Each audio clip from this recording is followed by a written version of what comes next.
What's up, everybody? Welcome to Rear Naked Radio. I'm one of your hosts, Jamie Kilstein. And I'm Drew Weatherhead, the other host, and we are happy to be back. I've got some new headphones for everybody on YouTube. You can forget that horrible mind image last week where I literally bandaged it together 2 minutes before recording with finger tape. It's a classic jiu-jitsu move. Like, bro, what do you got?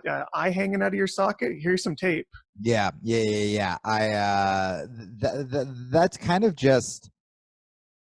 That's kind of how I would repair. Like, I don't know how to do thing. I don't know how to do man. I don't know how to be a man. I don't know how to do. You probably wouldn't know the show. There is a show up in Canada called Red Green where one of the jokes that it was always, you fix everything with duct tape. Duct tape fixes everything. So this is kind of like the jiu-jitsu version of that. That's sort of, I feel like, what I would do. I wonder if that's actually one of the reasons. Look, guys, as the cat's been out of the bag since the protests, that I'm a liberal fella, so I don't subscribe to your gender stereotypes. With that fucking said, I am so not a man, except for I can fight and fuck, and there's part of me that I wonder if that I went into fighting because I was like, well, everything else checks off as a lady, so I might as well do something that no one just get to throw mad. them all a curveball. Yeah, no one get mad. They're fucking great lady fighters. Blah blah blah blah blah. But like when you're going towards like more masculine traits and feminine traits, I'm like much more likely to like chill out by the water cooler, get vulnerable, and share some hot goss with you guys than I am like, I don't know how to change my oil. You know what I mean? Like shit like that. Yeah. I mean, if you want to bitch to me about Brenda in HR, like, girl, you got a fucking ear. But yeah, if I have to put together a shelf, nope. I don't know how to do it. I hired someone to put together a fucking IKEA shelf once. And like, isn't the joke with IKEA that anyone can do it? And I was like, no, not this guy, not this little lady. I feel like IKEA is like the most low-key flex on Americans that Swedish ever made. Is that just fucking with us? They put together these things that have no words, just picture instructions, and then they send you almost every piece you need. Hilarious. Yes. Great. And then you all feel like, well, I can't build shit. This is supposed to be the easy shit. This is so much better. I like when America goes to war, we just like bomb the shit out of like Iraq, and we're like, yeah, we killed a bunch of civilians, whatever. That's not gonna bite us in the ass in a decade or whatever. Does. But I love the idea that Sweden's just like, let's slowly drive them mad. You know what I mean? And just like they're playing the fucking long game. Long game, yeah. Yeah. Or we're just slowly going crazy. We were talking about this. Also, huge shout out. Obviously to our sponsor, which we'll get to a little later, hilariously, Origin Maine. Jocko fucking killed it on Rogan. Yeah, I'm halfway through that one right now. But he hasn't mentioned me yet, but I know it's coming. It's coming. It is coming. He kind of like, he tiptoes around it. I think he got nervous when he thought about you, but if you put enough of the pieces together, anytime he's talking about Origin or the Army or jiu-jitsu, it's about me and Jamie. 100%. I really want one of our pathogen cucks to do like some like audio editing where it's just being like, I like Rear Naked Radio, like just from different energy. Yeah, his face changes angles with every word. He's wearing a different shirt each time. But, have you seen those edits? Sorry to interrupt, but there's these amazing edits, if people haven't seen it, where people take clips from different Joe Rogan episodes and they put together conversations that never happened. Even better is they'll take clips from the same guest or from Joe Rogan himself from different episodes talking to themselves back and forth. That I remember those. There was like a crazy Jordan Peterson. Yes, there was, where Jordan Peterson was egging Jordan Peterson on. Oh my God, that's such a funny way to put it. Yeah, and so actually, I mean, I actually do want to talk about the Jocko thing on kind of a serious note in a second, but I mainly want to shout them out because they're the sponsor of this show, and they are the reason that Drew could afford new headphones. We were going so low key, like low budge, lo-fi, that in the beginning, before we started recording, Drew was like, "Hey man, is the bass on your mic like different? And I was like, no, like maybe I'm Yeah, well, I talking know you got more. like a fancy fader from your comedy shit. I'm like, you must be able to like change some settings on there. You No, sound like really again, full and not a warm. man, not a man. My ex-wife set these settings, and this is one of the only things I got in the divorce. And I just Wow. make sure that the knobs don't knock. Yeah, Like, you and I'm just like, super glue them oh, in place. covered in duct tape. But the Finger tape. reason, so what we realized was nothing changed on my mic. It's just Drew finally has good headphones, and so it sounds like a real podcast to Drew. So what I'm trying to say is thank you to Origin. Because of that, we can buy actual equipment and do a real sounding podcast. Hey, oh, shout out. So that's exciting. But yeah, I mean, I will bring up the Jocko thing really quick.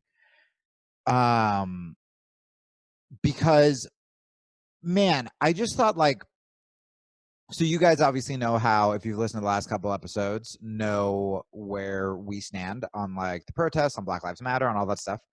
And the reason that the Jocko Rogan podcast was one of my favorite interviews I've heard on the subject, and one of my favorite interviews I've heard of Jocko. I mean, one, they get to like street self-defense stuff and the whole like Everything leads to jiu-jitsu. I love that about that dude, conversation. and it gets me so hyped hearing Jocko talk about it because he's humble, but he's also so scary. Mm-hmm. And but what was really fucking cool about it is he said a bunch of stuff that I disagree with. Sure. Like straight up, like stuff that I've contradicted on this show. But the way he fucking does it is he does it from an area of humility, of expertise from what he's gone through, which I haven't. And he is always fucking willing to change his mind. Yeah, and he's like after other people's information to try to learn. Yes. And he even kind of like quieted Joe at one point where he was like, if that many people are saying disband the police, which he totally disagrees with, for reasons I didn't think of either, or not disband the police, defund. Sorry, far different. He's like, well, then I want to hear them. And like, even just saying that puts him far ahead of people that I fucking agree with more. You know what I mean? Yeah. And in fact, like I was like, oh, I kind of changed my mind on some things. You know, where I disagreed is I think that Jocko, like, I think he's, for a scary Navy SEAL, sometimes I think he's almost too nice. Like when he was like, yeah, I think, you know, when people say all lives matter, they're not being racist. They're just like being nice and they're saying all lives matter. I'm like, no. I've 100% seen that used to like shut black people. I think it's probably both. Like I think you can never say that one thing about everybody who says that. Of course. I think there is like, some kindly old lady that's like, why are you trying to help everybody? And it's like, I'll make popsicles for all the kids in the neighborhood. I'll make little black ones for the black kids. And you're like, oh, I see you're trying, but Betsy, I know you were born in the 30s, but God damn it, Betsy. She's like, no, and then we'll all do jigs. We'll have the black people dance for us because they can go first. And you're just like, no. So I just thought that was really cool. And like, that's what I want to fucking strive for. And I think even when Drew and I got, I mean, there were definitely times I got reactionary when reactionary people came at me who was like, oh, you're just being fucking racist and you're trying to shut me up or whatever. So like, fuck you, suck a dick. But I think when it comes to, I would like to see more people like Jocko, even if I disagree with them. So Jamie's all on board for the Rock and Jocko 2020, the Rocco Jocko card. I got to be honest with you. When Joe was like pitching that, like my heart started racing where I was like, that would be, yeah, fuck it. Because there's part of you that goes, well, you don't want to live in a world where we're just like celebrity trading. But at the same time, before we were just going like Clinton, Bush, like that's a fucking old, like at this point, like once Trump happened, it's like whatever. I'd rather a cool celebrity than a fucking like oligarch. You know what I mean? Like I don't care anymore. But yeah, Rock Jocko. Oh would you prefer like the United States of Biden, or would you like to be residing in the fortress of the Rock? Would you rather the tepid falling apart home of a Joe Biden, or would you rather when he wakes up in the morning and someone has to remind him which country he's presiding? Dude, the fucking YouTube videos, like, I tried to tweet this, but I think people thought I was being hyperbolic. There's a YouTube ad that keeps coming up for Biden, and it looks like they surprised him with a camera crew, where he's just like, he's like, they probably did. He's like, hey everybody. Well, I'm Joe Biden, and I noticed him on set, and we got some things we got to handle. I am running for, like, he said, line president. Like, it was so fucking crazy, and like, I'm like, this is the one they went with. Yeah. I can't even imagine the fucking ones that they had to, like, throw out. Like, all right, well, he dropped a hard N twice, so let's get rid of that one. And, like, it's like, oh my God, this was the best version. And maybe they were trying for him to be like casual Uncle Joe. Like, maybe that's the fucking angle. But I don't know. It's not good. Anyway, this leads me to the next thing I want to bring up. Guys, first of all, Drew, shout out to you. Because there have been a couple times where we've been talking about politics or current events, which was not the plan of this podcast. Where I'm zone out and no, where I was like, we're really good at this. Like, I would host a regular podcast with you. On politics? No, just on, like, culture, life, whatever. Yeah, okay, like, scared the shit out of me there. Yeah. But with that said, I was thinking about, I cannot wait to get back to Jiu Jitsu. Like, when our podcast started, literally the email, the problems we were getting, it was like, hey guys, I'm a white belt, and I just get so, like, discouraged when someone gets me in side control and I get out.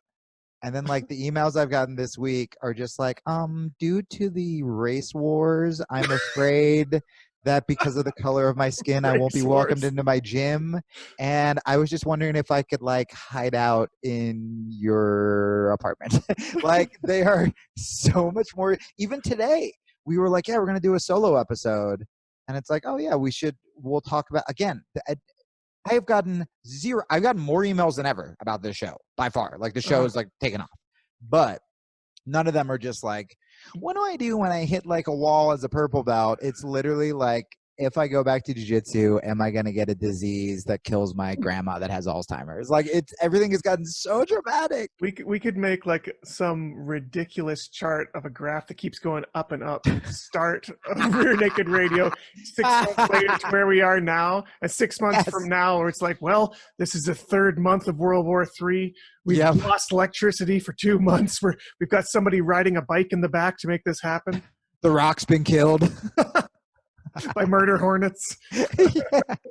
Oh my God. I thought about murder hornets the first time the other day, where I was like, they've been suspiciously quiet. Like, when are they planning their return? And I remember seeing a nature documentary on them, like, 6 years ago, and I was like, wow, that's pretty crazy. These giant Japanese hornets that kill all these honeybees. Like, what a crazy. And the honeybees over in Japan, they've got a self-defense for killing them. If they come into the hive, they surround it and buzz their wings until they fry it with the friction.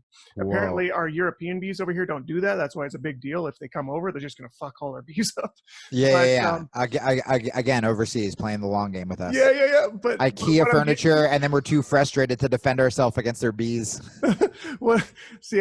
Between the Swedish and the Japanese, it's this long play. Oh. What I was getting to was, on the nature documentary, it was very well-mannered, David Attenborough-esque kind of like, and the murder, or, the Japanese hornet quickly dispatches of, and blah, blah, blah. I'm like, oh, that's really cool. Give it to the American media for one moment, and we've got fucking murder hornets. There's a murder hornet rampage. I feel like we should give all of the animals over to the American medium and let them rename them, because it'd be so much more interesting. No, see, our media is such clickbait trash. Where you're right. I think like brown bears would be war dogs. Oh, it's a good old-fashioned rape frog, and you're like, no. Stop it, America. Jesus, stop with your clickbait trash. Look, and I want you guys to know, even when Drew and I venture out of jiu-jitsu, we will never be fear-mongering, clickbait, gross trash like that. We will make fun of it. We're here for the cucks. More normal. We're here for you terrified cucks. You terrified little pathogens who bloomed into terrified cucks. I want to talk today about, first of all, man, I know we have a ton of international listeners, which I learned the last couple weeks. Is there someone who can get Drew and I out to Japan to do a seminar or a podcast? I've never been to Japan, and I want to, especially the more I discover like my Hawaiian roots, there's so much Asian crossover. And I want to get to fucking Japan so bad. I have a friend who's a brown belt, and she said I could come stay with her in South Korea. And she trains with like Zombie and like Superboy, like all this. So she's like, if you want to make a vacation out of it. And I was like, kinda. Like that would be dope. But anyway, Japan, I want to go to. I've got a friend whose wife is Japanese. He goes over there once or twice a year, and he's a brown belt, and he speaks so highly of it. My in-laws, my brother-in-law's wife is pure Japanese, so they've gone over a few times with their kids. Yeah, Japan and Thailand, I think, I've always wanted to do just like a get off the grid month, like sign up at like one of those fucking Thai schools or whatever, find like a little place on the beach and just like by myself explore. Because I feel like so many of my trips are like around like a girl I met on the internet or some shit. And then I'm like, I got to start just fucking. So if there's any Japanese girls out there listening. No. I don't want to do that anymore. I have to just find Japanese boys.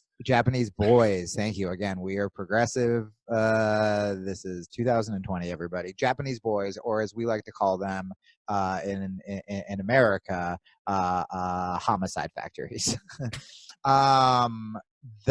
We need to, I really want to go to Japan. I really want to go to Thailand, but I just want to go, like by myself, fucking off the grid, just like wander around, like find weird restaurants, like talk to local people, like smoke cigarettes with Thai fighters. Like that's what I want to do.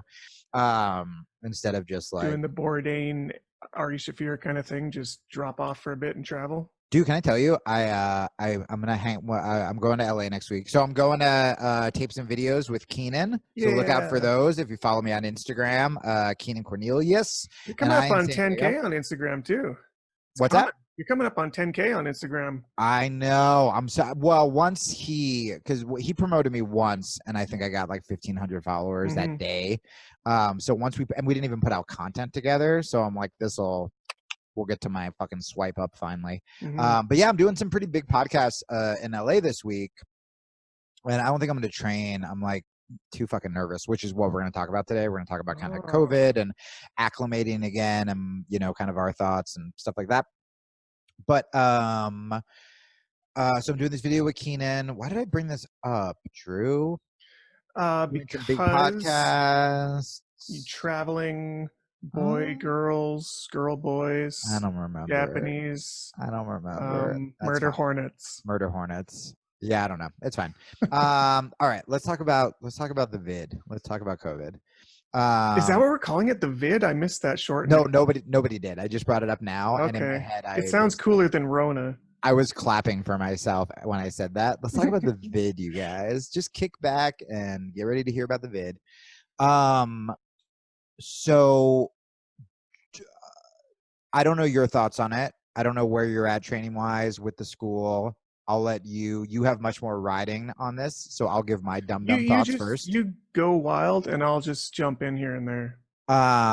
Which is, I feel like I'm definitely susceptible to peer pressure. Have we talked about this? How it's shocking that I haven't been kidnapped and murdered, like just in my life. Please go into this. Well, I mean, it's just I have been catfished by people I thought were professional wrestlers. I have like hitchhiked with strangers. I've had like so many men just be like, just come over to my apartment. I'm like, okay. The first time I opened for Doug Stanhope, we shared a bed. Like we shared an actual bed because I didn't have a place to stay. And he's just like a road guy. Like if you guys know Stanhope, like he's just like this road drunk and he's been doing it for like 30 years and is like, I only sleep on half the bed. And in my head, he's also my favorite comic. Yeah. So in my head, there was part of me that I'm like, oh, this is so cool. I'm like a road guy. And then there was another part of my head that's like, well, I guess this is the stories you hear, but time to pay my fucking dues. Like if it's going to be someone, it's fucking Doug. At least it's a comic I respect. Right. And Yeah. So many times I'm just like, okay. And I'm just like, I remember once I was in Shanghai.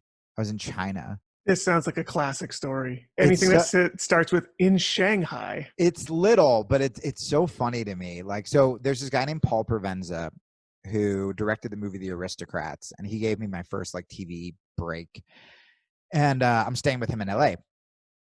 And also shout out to Jake Johansson, who's one of my favorite comedians. I grew up watching him, and he is a fan of our podcast. Yeah, he was saying that. Is he a blue belt? He's a blue belt, and he does jiu-jitsu, and he'll like write me all this stuff about jiu-jitsu, and then I respond by being like, can I open for you? Like a fucking piece of shit comedian. But we're going to hang out finally, which is awesome. I think Russell Peters got him into jiu-jitsu, something. Okay. But anyway, so I'm going to hang out with him in LA, which I'm super fucking stoked about. Where I was going with this, I've like lost track of every story. I told Drew before this. You're dangerously low on coffee right now. Shanghai. Yeah, I'm trying to cut down on coffee, and it's a disaster. If you were to guess, what percentage of your overall body energy comes from a cup of coffee? 90. Anything, any number after that means the same thing. Yeah, I'm fueled by sadness and coffee. That should be my rash guard. Fueled by sadness and coffee. So Provenza and I are in Shanghai. And, you know, like we went to Hong Kong first, and Hong Kong looks like Hawaii. It's just like this really gorgeous, like island paradise where we were drinking like pure absinthe. And like, I don't even remember how I got there, but I was on like a hammock in the beach. It sounds like the beginning of a vampire movie. Yes. It was great. In Hong Kong. It was perfect. It was perfect. And then Shanghai is like, there were like shadier parts. I just remember it was like really dusty, and we were walking through these like back alleys of Shanghai, and there were all these stores and people kind of trying to get you into the stores. And Paul goes, I want to find a bootlegged copy of my movie of The Aristocrats. Oh, cool. That's kind of cool. It was definitely cool, but I was like, this is when I was like overly liberal, and I was like, I only knew the stereotypes of bootleg DVDs from like the Asian people who would sell it in the subways in New York City. Okay. And I go, and I just didn't know this. This is just ignorance on my part. I go, Paul, I know Asian people like sell bootleg DVDs in the States, but like, does that happen over here? And I didn't know. And he goes, yeah, it's got to. Like, so it's not like he was like working on evidence, right? And so he starts going up to these stores that are not movie stores. They're like purse stores. And he was like, bootleg DVDs in like the broken English, whatever. Yeah. And I was just like, all right, this seems sort of racist. Like, I know it's not, but it feels racist to me. And Paul's like, dude, stop. You're being a fucking baby. Like, they have it. I go, Paul, it's like, this is a purse store. So we keep going to these stores, and I'm like, we're going to get fucking killed. Like, what are you doing? So finally we show up at this one store. It's another handbag store. There was like some clothing. It was small. It was nice. It looked like a boutique shop. And there's this old lady. I just remember this old Chinese lady. She had curly hair. And he was like, bootleg DVDs. And she just goes, no. And he's like, come on, bootleg DVDs. And I was like, Paul, I'm going to wait outside. This is, it's embarrassing. I'm so uncomfortable right now. And she goes, no. And he's like, come on, you have them. I swear to God, dude. She pauses. She looks around. She goes, come on. She motions us both in. She fucking pulls like a bookshelf. Like it's like one of those old school like Batman. No. There's fucking stairs. Oh my God. We walk down to this completely dark basement, and I'm like, we're gonna die. What does bootleg DVDs mean in Chinese? Yeah, it means American hostage. And turns on the light, just like a Blockbuster video, like hilarious. Just rows of bootleg DVDs, and I was just like, oh, I'm a piece of shit. I wonder if over there you can like die for that, because that seems like overkill to make like $2 on a DVD, right? And like, who's going into these purse shops asking? But then I was like, oh well, maybe they don't get the American version, so that's how they see them. I don't fucking know.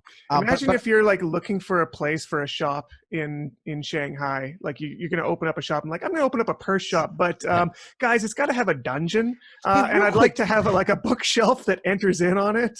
I'm looking for like open space concept and also a secret passage. Do you guys Very have? interested in the feng shui and the dungeon. So funny. Does do the chains to tie up the hostage, do they come with pay extra? That's fair.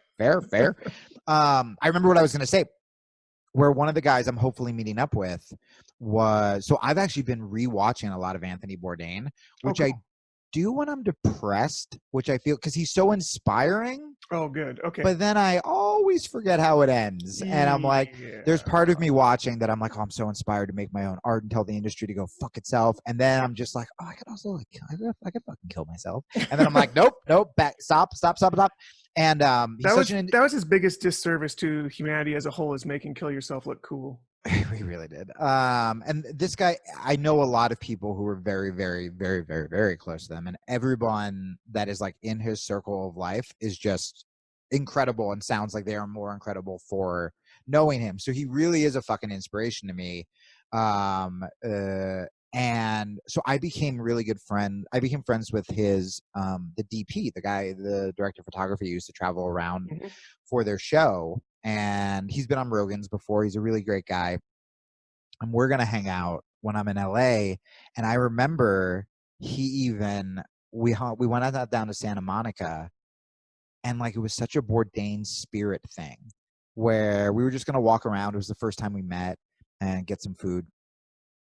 And we walk around, and instead of going on the pier, like the Santa Monica pier with the Ferris wheel, and like, in true Bourdain fashion, he goes, let's go down here. And I didn't even know this. There's like a layer below that, and it's all of the immigrants and all the fishermen and stuff like this.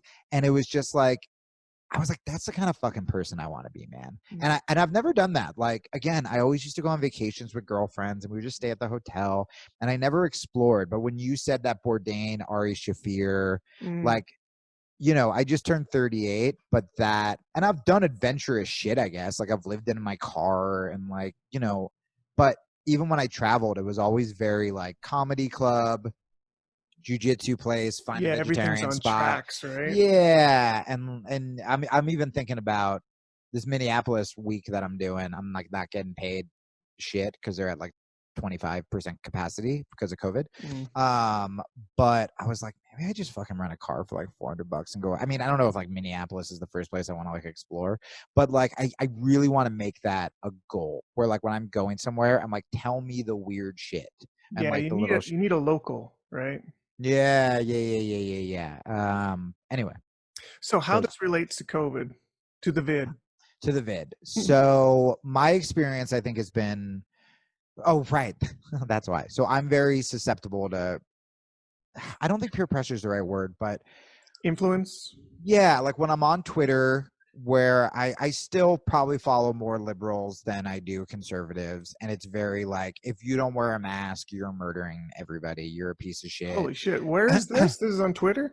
Well, so glad I'm not on there. It's mainly LA and New York people. And, you know, in LA and New York, it is worse, but it's also like very much a liberal bubble. And look, I fucking respect that. I'm still social distancing from elderly people. And I think that everything Drew and I said about being cautious is great. Then I listen to Rogan and Jocko, and, you know, they make it sound like, well, yeah, if you're just big and strong, you don't get COVID. And I'm like, oh, well, that sounds great, too. Yeah, why is nobody talking about vitamins? Give your Flintstone vitamins. COVID can't handle that shit. Yeah, and, you know, then I hear about how all of the, what's the term, deaths by despair, you know, alcoholism, depression, suicide, all this stuff are going up. And look, I felt that. I mean, I talked about this on my podcast, but like I was feeling suicidal like for the first time in a really long time. And I snapped out of it. Like I just found a kickboxing place because I wasn't doing anything, because I wasn't doing jiu-jitsu, and I was just starting to get really down on myself. Watching comedy, I was like drinking a little bit more than usual, like just like shitty habits. And so so it was really hard. And I was like, right, I forgot how important jiu-jitsu is for mental health. Yeah. But then I go on Instagram and I see like a gym I like, and they have like 30 people in their class. And I'm hearing about Arizona COVID rates are like completely through the roof right now, which is where I am. And I'm like, well, fuck, this isn't good either. And so it's this really hard situation, because I don't think there's a right answer. When people tell me, hey, I'm starting to train again and I'm so happy, I'm like sincerely happy for them.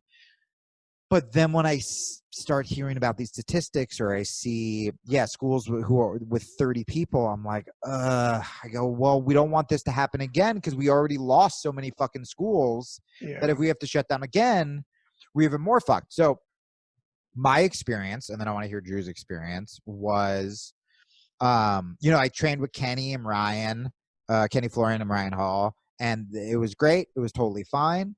Hung out with Keenan. It was great. It was totally fine. Came back. There are like two main schools in my area. One of them is being cartoonishly irresponsible, and one of them is being so responsible. I go to the so responsible one, and like 5 people get COVID. And I say this because like, I don't know if there's a fucking answer. And this is what I kind of want to figure out. I really do want to figure out an answer, because they were taking temperatures. They were, doing all the right stuff. It was smaller classes. And then now everybody who got it, nobody got really sick. Nobody was, and God, they were so responsible. Like, this place is so fucking cool, where they shut down for 2 weeks. Everyone got tested. The head instructor got tested. He was negative. The guy who got it, I believe, is either like a cop or a first responder or someone who got it from. And for all I know, the place that has like 30 people classes is riddled in COVID. I don't know. and maybe the only reason we found out about this is because he was so responsible. Like, who the fuck knows? Yeah. But to me, it was so depressing, because I was like, oh, I found the best case scenario. And this is why the reason I'm saying this isn't to scare you guys, but it's to be like, be on your shit.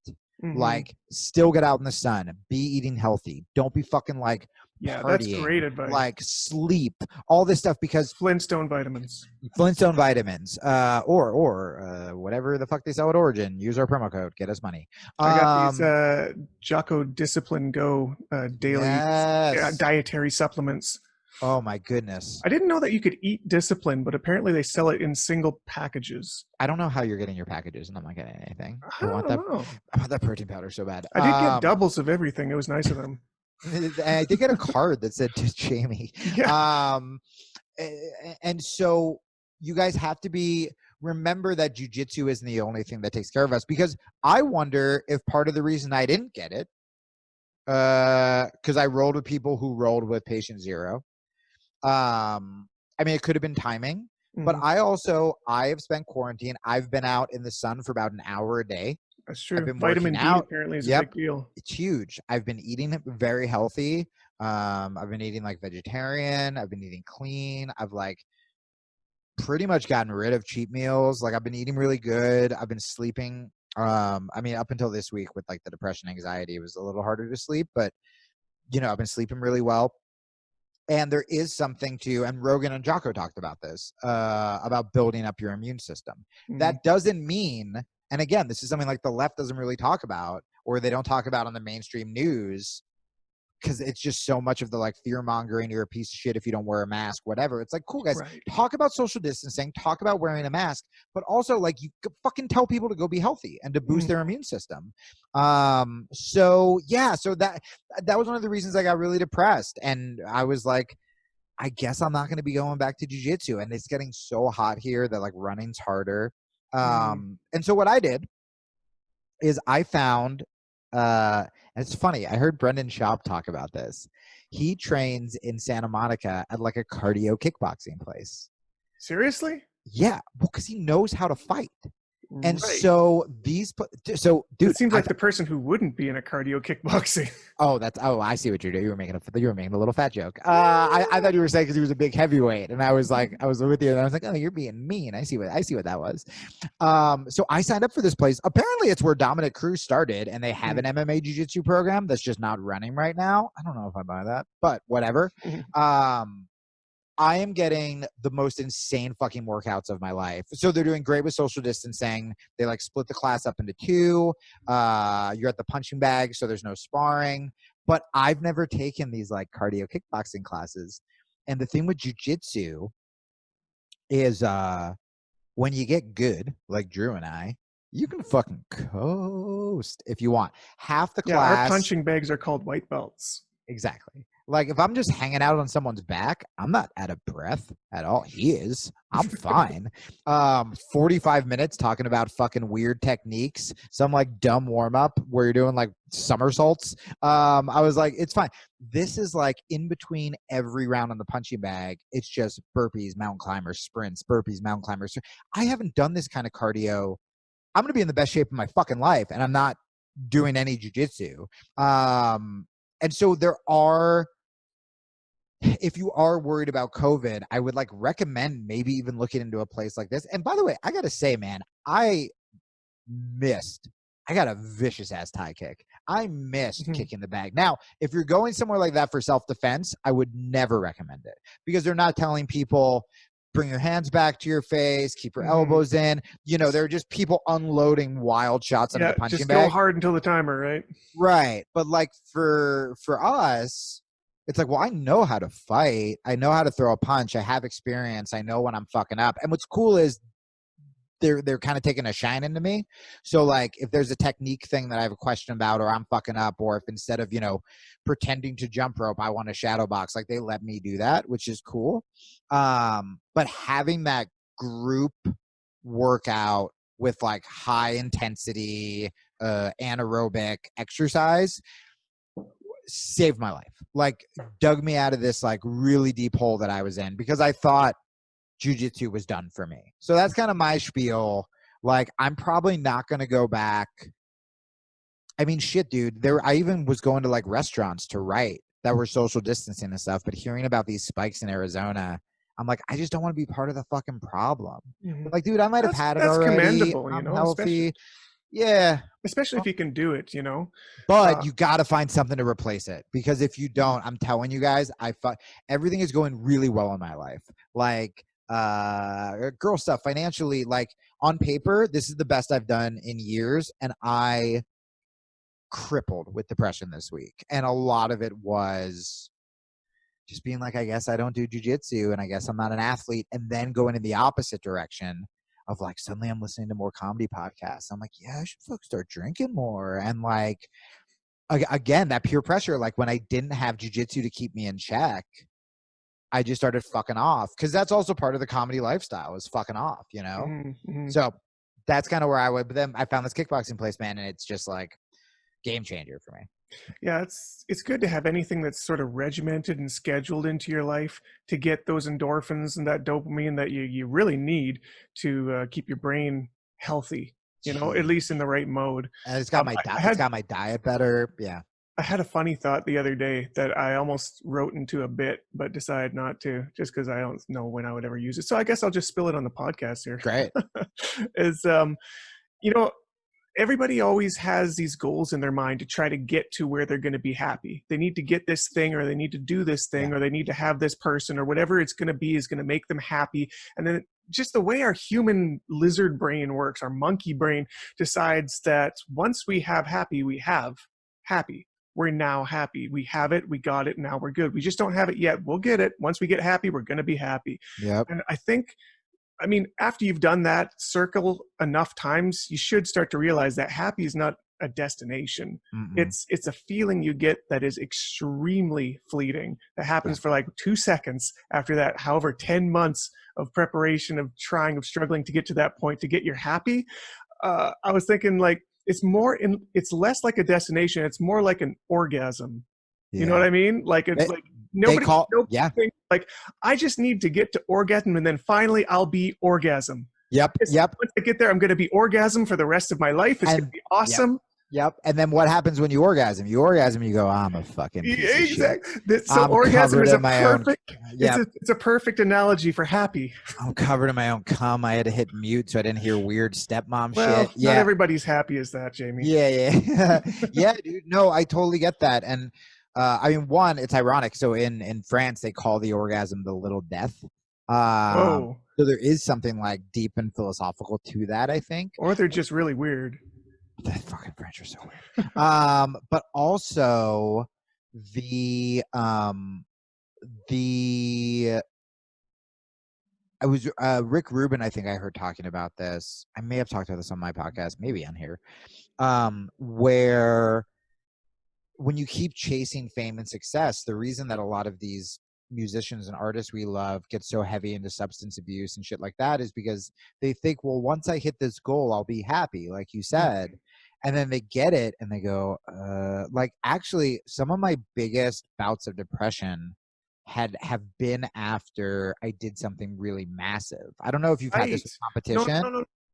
Big thing that a lot of competitors feel once they make their big win. Yeah, where you just go, like that high goes away. Like I remember I did my first TV show. It was in London, and it was a crazy lineup. It was like me, Bo Burnham. It was me and Bo's first TV appearance, and then like Joe Coy was on it. Who also does Jiu Jitsu and has a new special on Netflix. A sweetheart of a guy. This dude, Finesse Mitchell, Big J Okerson. It was good. Ian Edwards. Oh, nice. I mean, I saw him live once. It was a really cool group of people, and we were all like, we all bonded pretty hard in London.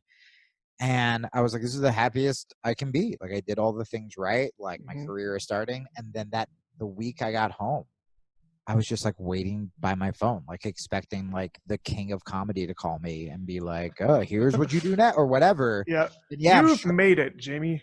Dude, yes, like a certificate. And I think that's what happens with, competitors. And that's the thing with depression, where you have to, this is why it's so important when we talk about arming yourself with all of these tools and these habits, like Drew was saying. Habits, exactly. You got to make it something residual that comes back regularly. That's the biggest thing, where if I start to crash in the middle of the day, I go, well, I have to go to kickboxing. Or if I wake up and I feel shitty at first, I go, well, I have to meditate, or I have to. So for me, it goes meditation, read, walk, so get outside. Then I do my writing, walk, and then I'll either like nap or podcast or something. But there's some kind of mindfulness, there's some kind of learning, there's some kind of creating, and then there's some kind of physical activity. And if I don't do that every day, like it maps out where I'm fucked. And when you make it a non-negotiable, it just means like no matter how shitty you feel, you go. And then you go and you do it, and then you feel fucking better. And so, you know, it's ironic that I've had some of the happiest days of my life here, even after losing, after the breakup, after losing my cat, after being like broke, all this stuff. So now that I'm starting to like get stuff again, it's cool, because if I get rich or if I'm broke again, I'm like, what matters? And I think a lot of people are feeling depressed too about the outside world with COVID, with the protests. What? Who would feel depressed about any of this? I know, right? We're just, guys, it just keeps getting better. This is coming to the season finale of People. But like, there's probably a cliche or a much more zen way to say it, but you can't change the outside world, but you can keep like yourself, like your inside. That's what you're in control of. And the healthier... Kingsbury was talking about that when we had him on, right? It's like control what you can control and don't worry about the stuff you can't. Yeah, and then what's ironic is if you are controlling yourself, if you're taking care of yourself, if you're healthy, if you're putting yourself into a good state of mind, you're actually going to be far more equipped to help take care of other people, to take care of the situations around us. You're not as reactionary. You're kinder. You're more empathetic. You're more willing to listen. All that stuff. So yeah, guys, especially if you're hurting with depression, if jiu-jitsu's taken away, habits, and stay healthy. Because once you start derailing for those little dopamine hits, like, oh, I'm a little tipsy or you crash. I mean, I'm not even getting drunk.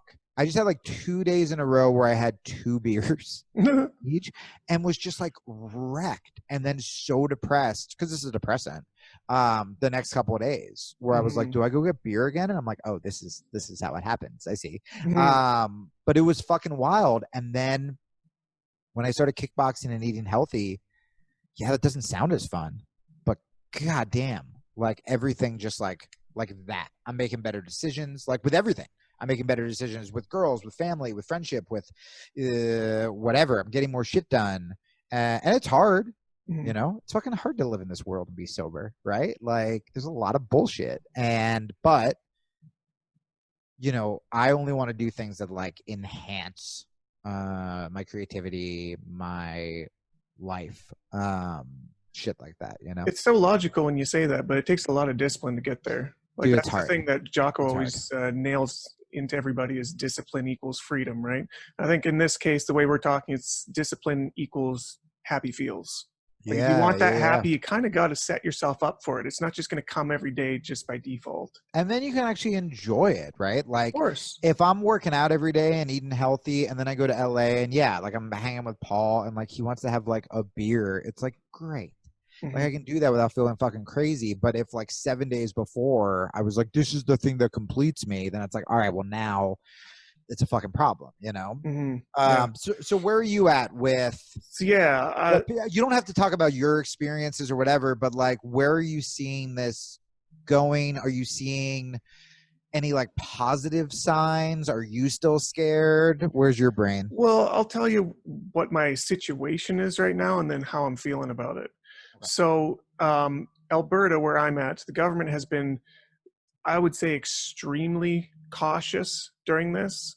Some would say overly cautious about it because our economy is crippled, completely crippled. It's bad. Our main export is oil, which is one of the richest commodities to have. So we're actually a pretty well-to-do province. Right. Now our oil is worth so little, it's actually, you would have to pay somebody to take it from you. It's in the negative dollars, which has never happened before. So our all right, I'm sold. It's dead. Where do I write my check? So, but during all of that, our premier, which is essentially the governor, was listening to the health advice the whole time. And, trying to be as precautious as possible, trying to flatten the curve, trying to get everybody wearing masks, social distancing, the whole thing. To the point that as of like a week ago, some of their releases from the Alberta Health was making it look like Jiu Jitsu is just never coming back. It's just never coming back. It got to the point, to be honest, and I haven't really said this publicly, but to be perfectly honest, I was looking at real estate prices in some of the states. Because I'm like, my entire industry is never coming back. I got to go somewhere where it is. Otherwise, what am I going to do? I can't keep paying for an empty gym. I briefly thought you meant you were going to become a realtor. And I was like, how do I talk you out of this? Well, first, let me show you this awesome 3-bedroom flat. Does it come with a dungeon? A dungeon, and you get light from the east in the morning. Beautiful. Oh, that'll illuminate all the bootleg DVDs I'm selling illegally. Great.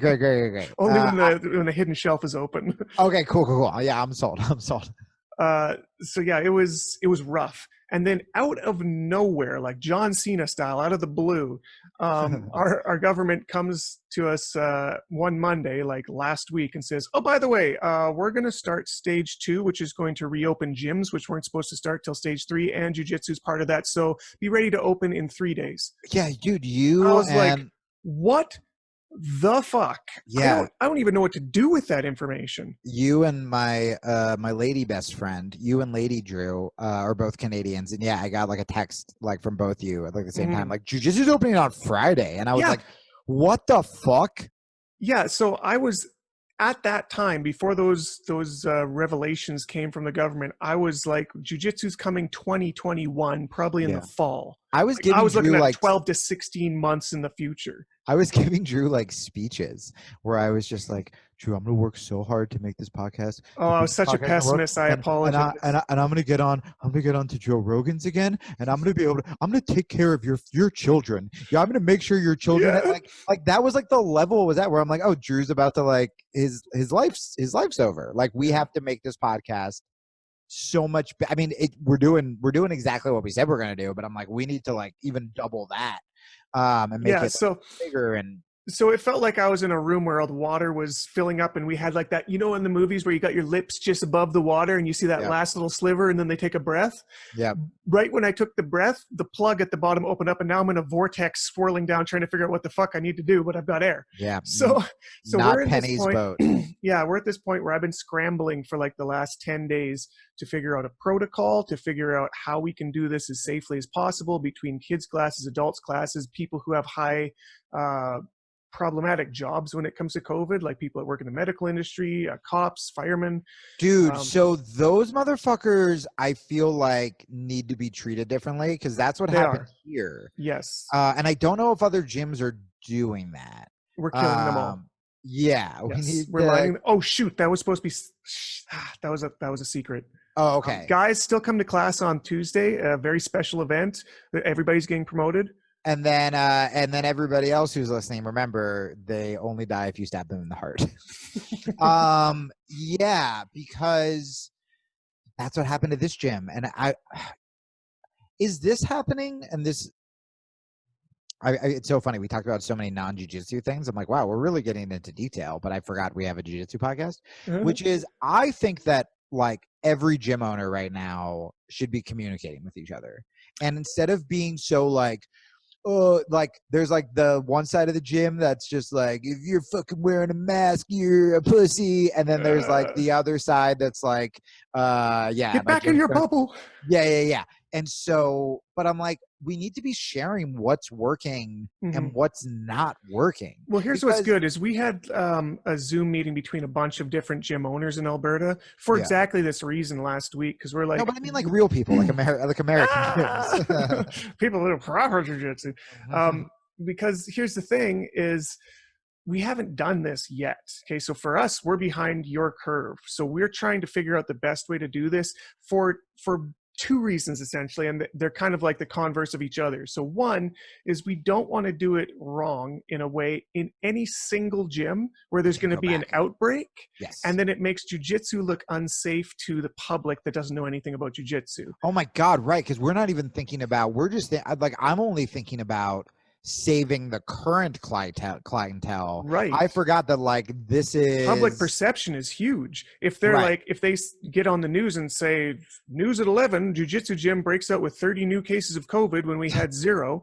Dude, that looks bad for jiu-jitsu everywhere. There have been times where I've seen my friends post their group post-training pictures in the last couple of weeks, and it's like, 30 fucking people.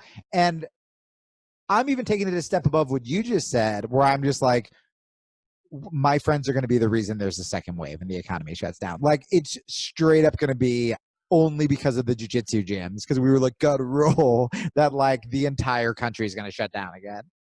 Yeah, so the converse of that, which I'm more interested in, is we have an opportunity to make jiu-jitsu look safe if we do it right, which has a massive forward moving momentum that can get new students once things get better, once we have more treatments, once we have that vaccine and everybody gets microchipped and the devil comes and the apocalypse comes. Wait a sec. Yeah, that was a secret too. I'm so sorry. Yeah. I got an email from Bill Gates. Did you confuse your notes for Rear Naked Radio with going on tinfoil with Eddie Bravo afterwards? I think you're reading from the wrong cue cards. Jiu-jitsu, conspiracy, isn't it the same thing? But dude, I'm really glad you said that too, because again, I don't know if you got to this part on the Jocko Rogan podcast where they're talking about Bill Gates, microchips. Bill Gates and microchips, how important jiu-jitsu is. Like for self-defense, for you as a person, for, at one point Jocko said he got a bunch of emails that was like, that were talking about, well, I tried jiu-jitsu, but I'm afraid to fight, or I really don't like to fight. And Jocko was like, then you need jiu-jitsu more than anybody. And it's so true. It's so true, where it's like, this is what gets you. I mean, dude, and I'm controversial. I've had no one try to start anything with me since I was like a teenager. You know what I mean? Maybe. Like, because you slide to their back and choke them out. Because if I get a hint that they're gonna try something, I don't take my chances. I don't ask questions. I choke them out. Hey, what's that? When they look down, guillotine. Yep. Do I still think about my elementary school street fight where these motherfuckers, we got off the bus, or not elementary school, it was like high school, and they tried to do the thing where one of them kneeled behind me and then the other one was going to shove me over that guy. You remember that move? Yeah. And I felt the guy kneel behind me and I turned around and I fucking soccer kicked him so hard in the stomach, jumped over him and ran home. Oh man, that's it was heroic. But yeah, man, jiu-jitsu is really important, and I really do want to get more people training. This is why I get so frustrated, like when I see people fucking up. But I also think, yeah, it's stupid to like, I'm not going to show up to be like 6 feet apart from someone in jiu-jitsu and like do hip escapes. Like I'll do that with kickboxing because it's a killer workout. Yeah. But I'm under no illusion that it's the same as like sparring or, you know, whatever. I like to believe that there's somewhere in the world where people are shaped more like cylinders when they stand, and they literally put their arms at their side while they're fighting and let you kick them. I think in that area, in that instance, you're more than prepared. Thrive. I will rule over them like The Rock will soon rule over us before he is killed by murder hornets. Jocko 2020. Drew, I was thinking about this. I'm going to be honest with you. I've spaced out a couple times during your talk because I'm very concerned about Sweden right now. Also, the coffee is, your battery is low. My battery is low. I'm concerned about Sweden, and I'm concerned about their long play for America through the frustration of husbands nationwide, but also that'll seep through to Canada. But then I realized, what if there was a company in America like IKEA? Like our version of IKEA. Okay. Like war-hungry savages. You don't put things together with wooden dowels. You put things together with like terrorist bones. Yes. Okay. And I think if I had to choose a company, it would be Target. No, not Target. It would be Origin Maine. Guys, Origin Maine, if you heard, this whole episode has essentially been an advertisement for Origin Maine. This is we should let them know. We really fucking hype them up. Origin Maine, run by a great group of guys, Pete, Jocko, who we've been talking about on the show. They have the best fucking gis in the world. Hands down. Rogan got boots. A long shot. Rogan got boots. I saw that. I just want my fucking protein. I haven't even asked for the boots. I'm like, I'm waiting till I get more famous to ask for the boots. Boots is like season 5. Season 5, yeah. By the way, I realized we don't need to put seasons in our fucking things because we don't take breaks. So we're just, it's extra work. It sounds more legit. Look, we're in a Netflix society where you need seasons. Otherwise, it's like, is this season still going? It's episode 400. We don't have like we don't have like cliffhangers. But nobody's gonna watch Ozarks if it's like episode 178. It's gonna be season 5. Oh yeah. So you're saying you would rather us be The Wire than The Big Bang Theory? I'm just saying that civilization's brain is wired into seasons right now. All right. Yeah. No. I think once I thought about it as like, yeah, The Wire being seasons, The Big Bang Theory being eternal hell. Plus, if you have a podcast that has 200 episodes, that is less impressive than having a podcast with 13 seasons. That's true. Although, what if there's a British version of Rear Naked Radio and they only did 2 seasons and it was a tighter, better show? Everyone get that? Do you guys get my Office reference? Okay. Got it. So originmain.com, you guys. Best gis in the world. My favorite fucking protein powder. I'm excited to have more. I cannot find my fucking mask, and the mask was and I have to travel for my gigs. What? Did they send you mine? They sent me the strawberry. Based on your recommendation.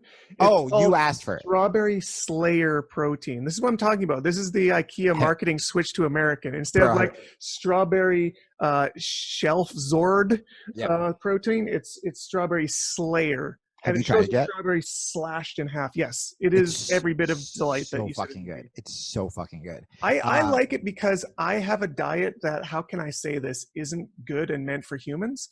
It's mostly carbs and sugar. And when I drink this, which actually tastes like it's nothing but sugar, which it is not. I don't think it even has any in it. It doesn't. it gives me the illusion that I don't have to eat normally, Did and you I can get have? away with it, and I think Do I can. you remember that moment when you put on the headphones and suddenly everything was so clear it felt weird? Yes. Did you feel that way when you drank that shake, where you're like, "Why do I feel healthy? Is Yeah, this how a normal exactly. person? I I feel feel like safe." this is like I don't know if placebo is the right word because I'm definitely getting the benefits from it, but it feels like I can stay unhealthy and still be healthy. Nutrients is the word you're looking Oh for. shit! You're What are getting those? Are vitamins those and like carbs? sure. They're like they're boring carbs. Oh, It's so fucking good. God, I'm so mad. I want to, but their masks were so cool. So I have gigs coming up, and I actually have to wear it because I don't wear masks in Arizona. But I'm because gonna have to everybody has the wear COVID because and everyone cool already with has it, it. right? So I'm gonna have to wear a fucking mask on the plane, and I just have this little fucking wiener Etsy mask my dad sent me, and I got the Jocko mask, and it was so cool, and I cannot fucking find it. I've looked everywhere in my place, and I can't find it. That I'm like, I might pay for another one. It was so cool. Yeah. But anyway, if you guys go to Can I just originmain.com, show you this right here? dude, they've never sent me those either. This is joint warfare. Now, you would hear the term joint warfare in a jiu-jitsu sense and be like, well, yeah, that's what we do. We are joint warfare. We attack joints. But what this does is it undoes the attack that other people have attacked your joints with. Hey, Brian, Pete, Jocko, Jamie here. For such a pro-American company, how about you stop sending free shit to my Canadian co-host and send it to the fucking American here in Arizona where we all have COVID? Send me shit. I need to get healthy. I'm going to get the vid. I'm going to get the vid. Guys, you can also get 10% off by using promo code Rear Naked. They're the reason that we are on the air. They're the reason that we can continue to do the show. So get some dope shit, get a discount, support your friends. What the fuck is that? This is D3 drops. So they gave me the D. Yeah, they gave me the D in a bottle, and I spray the D into my mouth. And 3 sprays of the D gives me 10,000 IUs of That's D so in cool. my body. So, real quick, you say, how do you feel after taking the D in the mouth? I take 3 squeezes of the D in my mouth. You take 3 Ds to the mouth. Great. They tell me, science tells me that protects me from the COVID, from the vid. It'll stop the vid if I put the D in my mouth. That's so interesting because I remember when I went on the road a couple weeks ago, I saw a guy at a truck stop and he told me if I wanted to not get COVID to also take a D in the mouth. And I was like, this should be suspicious. Public knowledge. No, everybody needs to put more D in their mouth. And like, look, 10,000 units, it sounds like a lot, but sounds like a lot of D. You get a mouthful, but I'm just telling you that it's worth it if you don't want to get the horrible COVID. Yeah. We should end this bit because I was gonna make it so much worse. Okay, great. Origin Main, promo code Rear Naked, 10% off. Supports us, supports them. Hell yeah. Everything. You guys, you missed the Tucson shows. However, July 1st through July 6th, I will be at the House of Comedy in Minneapolis, Bloomington. It is in the Mall of America. If you happen to have a school, I realize nowhere's probably going to be doing seminars. I was going to say I would love to do a seminar. I am going to start doing that once I get more stand-up shows. This is what you should do. You should tell everybody who wants to attend the seminar to show up at a public park where you're going to demonstrate jiu-jitsu on a random passerby from a safe distance. I like that. Yeah, luckily Minneapolis is not divided right now, and I'm sure if they see someone attacking someone else, the police will respond in a calm, cool, and calculated manner. Oh, don't worry. They've been disbanded. You're good. Oh, right. Great. Okay. Then we're going to do it, everybody. Public seminar, learn how to fight a stranger. And then if you don't want to get COVID, I got how many milligrams of that? Several sprays in the mouth. Several D's to the M. Great. Cool. So yeah, that's July 1st through 6th. 2 shows Friday, 2 shows Saturday. Come say hey. I would love to meet some Rear Naked Radio pathogens. I know some of my podcast, the Misfits, a bunch of them are coming out. I don't know if there's crossover, but man, I would love to post some pictures with some Rear Naked Radio pathogen cucks. Yeah. Pathogen Misfit Cucks. Pathogen Misfit Cooks. And then my podcast, I've been talking a lot about the old depression, and it actually really seems to be helping people. It's called A Fuck Up's Guide to Self-Help. You can I get love that name change. Thanks, man. iTunes, Stitcher, Spotify for free. And then Drew, still hyping Reverse Kimura. Yeah, check this out, guys. So today we're recording this Thursday, the 18th. Tomorrow, Friday, the 19th, is when the official Half Guard Reverse Kimura drops. By the time you're hearing this on Monday, it will be live. So go check it out. We've got just a whole shit ton of hype behind this thing rolling in. Everybody loved the closed guard series that got given away earlier in April, and we got.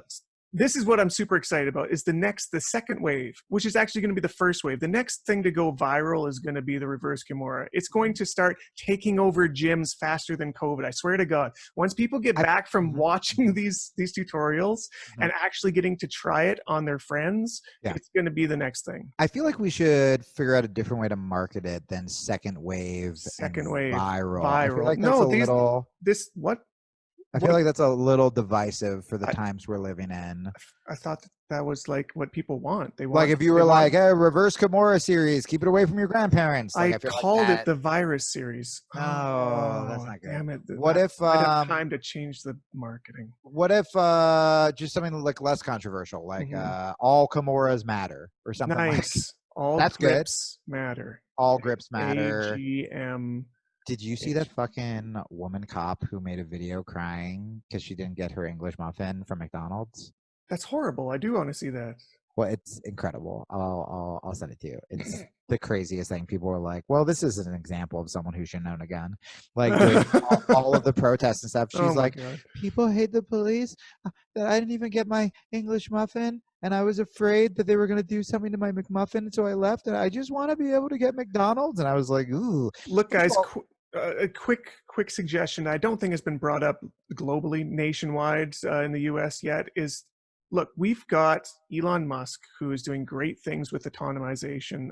We've got people in Boston Dynamics that are doing great things with robots being able to walk. How far are we from robot cops that don't have emotions? I think this is a great idea that we haven't explored that can only go well. I feel like this is, again, the beginning to a very bad movie. How could that possibly go wrong? All you have to, you're doing something illegal. Here you are criming. Jamie is out doing crime. Yeah. And friendly robot cop walks up and says, "Citizen 2569. I don't like the sound of this already. Please cease all activities or you will be shot." I mean, so it gives you a good warning, right? It's programmed to give you warning. There's really I feel like it jumped from to you will be shot very quickly. Like there weren't any Isn't other that policing options, and I guess that is technically policing. Okay. All right, you guys, we love you so much. If you want to help the show, you can rate and review it on iTunes. Give it 5 stars. The most important thing, which I think you guys have been doing, tell your friends, post about it on social media.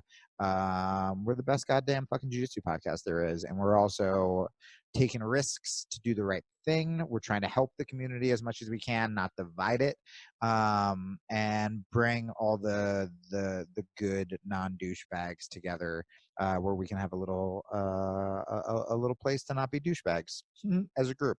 Nice. All right, you amazing, awesome listener pathogen cucks. We will see you on the next episode. Aloha, peace.